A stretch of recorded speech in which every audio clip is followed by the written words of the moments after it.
Shabbat Shalom.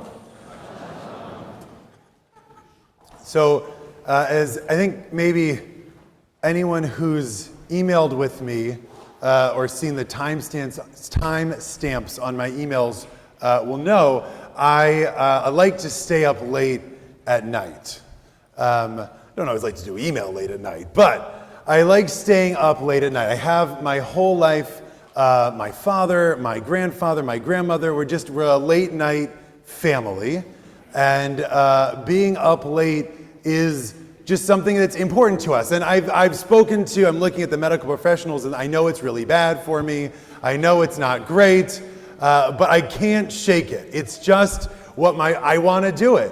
And I'm not alone in this sort of desire to stay up late at night. It's nice, it's peaceful, people aren't calling you, the emails aren't coming in, it's a little quiet, it's a nice time, and it also has this added bit of feeling special or unique. In fact, in ancient Greek poetry, there's this motif of the hero being awake at night. And the hero awake at night almost always is coupled with a vision from the gods and then heroic action the next day. Right? Being up awake at night can feel like you're preparing for something great or wonderful or big. And not only are the Greeks in this, but the rabbis as well. In fact, Rabbi Nachman of Breslov tells us that everyone should stay awake late at night and do three specific things. I can just look. That you should meditate at a time, in a place where people don't go normally during the day. Okay, so you can't just go to like a shopping mall when it's closed, right? You have to be in a place where there's not normally people. You meditate alone, out in the woods or outside somewhere. In the fields is the time where you're supposed to go outside at night and have this mystical experience. And so Rabbi Nachman talks about this all the time and says that this is the highest thing one should do. And it's an interesting thing because the Mishnah, which is, again, thousands of years before Rabbi Nachman, says precisely the opposite. It says anyone who walks alone at night, anyone who goes outside in a field where people aren't usually going, they are chayav mitah. Their life is forfeit. They're taking their lives in their hands if you do this. And Rabbi Nachman knew the Mishnah. So what's Rabbi Nachman saying? In some ways, the point of this staying out late at night, going out, being up late, it's actually supposed to feel maybe even a little bit dangerous, a little bit outside of our lives and our comfort zones. And that's the moment where we can have some kind of mystical experience or some kind of meditative experience, which will hopefully prepare us for the next day. Now, in the Torah that we read today, when we talked about Yaakov, he's Mr. Late Night. Yaakov is an up late at night kind of guy, just like me and my dad and grandpa. And in fact, when the rabbis talk about instituting the prayers, they say, well, where did the prayers come from? Here's your bonus question for the day. How many times a day does an average Jew pray? Did you say twice? Okay, I was going to say, from this corner, I expected more. Three times, that's right. Thrice. I'm sorry, I misheard. I apologize. Okay. So we 3 times a day, in the morning, in the afternoon, and in the evening. And these 3 times of prayers obviously come from the sacrifices offered in the temple. But, say the rabbis, no. They came from Avraham, Yitzchak, and Yaakov. Avraham instituted Shachrit because he woke up early in the morning. Why? We'll tell you later. Yitzchak instituted Mincha, the afternoon prayer, because he is Lasuach Basadeh. He's out wandering in the field, having some kind of meditative thing in the afternoon before he meets his beloved. And Yaakov, our guy, institutes Mariv. He institutes Mariv. Why? Because we read last week that he has this dream at night where he sees God. Right? His divine vision happens in the evening, and so we get Mariv from him. But he has another late night episode this week, and it's slightly different. In last week, when he gets a vision from God, it's a sort of passive thing. He's dejected, he's sleeping on a rock, God shows up, here's a ladder, here's some angels, I'm going to take care of you, Shabbat Shalom. But this week, he's out at night by his own doing, and he's up and he's awake. It says, Vivater Yaakov, right? He sends his family on ahead, but he remains on the other side of the river. And there, he strives, he gets dusty with, he embraces with, whatever that word means. He wrestles with an ish, some mysterious person who is there with him. They wrestle through the night, and at the end of that, he gets a name change and a bum leg. And he goes on as not Yaakov anymore, but Yisrael, Ethan, as you spoke about beautifully earlier today. And the rabbis, our classic commentaries, are trying to figure out what is the nature of this experience of wrestling with this Ish. Who was this unnamed person? So the Rashi says that this is an angel. And it's the guardian angel of Esav, his brother, whom he's about to confront the next day. And then he has to basically wrestle with Esav's guardian angel first before he can confront Esav in the flesh.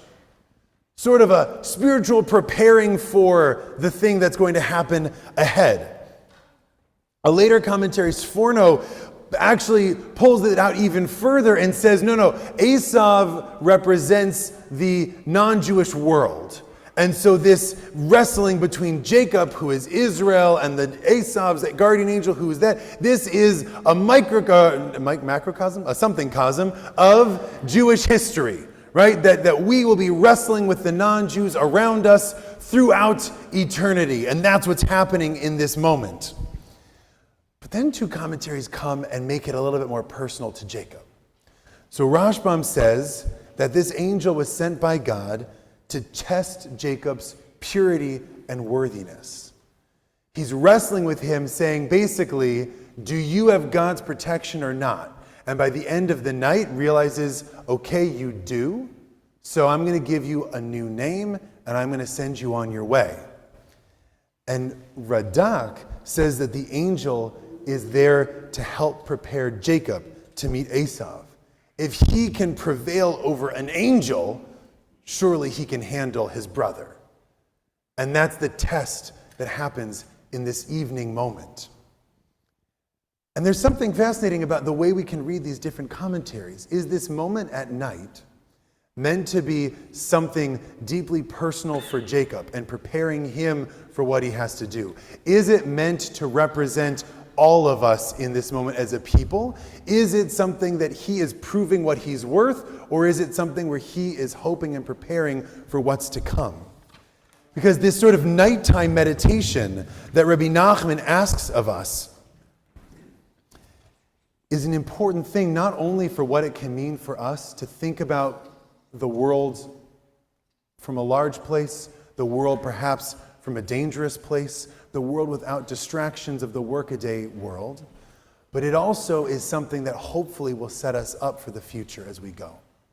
And it's something I think that we all need in this moment, because the world is getting pretty busy, and the world is asking a lot from us. There is no end to the amount of news and requests and things that we have to worry about and think about. And I think that we could all use a night walk.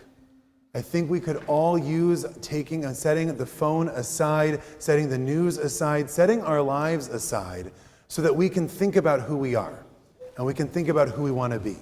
And we can think big picture about our world, and we can think big picture about our people. And we have to wrestle with a lot in that moment, because it's not just a peaceful time when we're alone at night. We're wrestling with very real things about what's going right and wrong in our own lives, what's going right and wrong in our world. It's a lot to think about, and it's a lot to take in, which is why we don't like to do it very often. It's why Rabbi Nachman understands this moment is tinged with a little bit of danger, but it's important, and it's important because it can change us. And that's what we need in this moment, is to be changed for the better. Now the Sfas Emes notes that after Yaakov gets his name changed to Israel, he's generally a more pleasant person to the people around him. Because as I think we talked about a little bit, he gets off to a kind of rocky start, ethically speaking, Jacob does. He's doing some stealing, he's doing some deceiving, he's doing more stealing and more deceiving, and he's doing a lot of not so nice things to the people around him. But after his name gets changed to Yisrael, as Yisrael, he's a pretty stand-up guy. And he does right by others, and he tries to do right in the world. But, says the rabbis in the Talmud, he's the only one who gets a name change that goes back and forth. Right? Once Avram becomes Avraham, he's Avraham, and you can't call him Avram anymore. Yaakov becomes Yisrael, and then he can become Yaakov again, and he can become Israel again, because the change isn't full there, but he's taken on a new identity and a much better one. So, this sermon comes with a little bit of homework. Everyone stay up late tonight, okay? It's Saturday. You don't have anything tomorrow. And whatever late is for you, take a little time. Go to a place where you're not usually going to go, whether it's in your house or outside. Think about who you are and think about who you want to be. Wrestle a little bit with who you are and who you want to be. Think about our world and where we are and where we should be. Spend a little time wrestling with our world and what we can do to make this world a little bit better place. And then think about what we can take on and take with us as we start a new day tomorrow. Shabbat Shalom.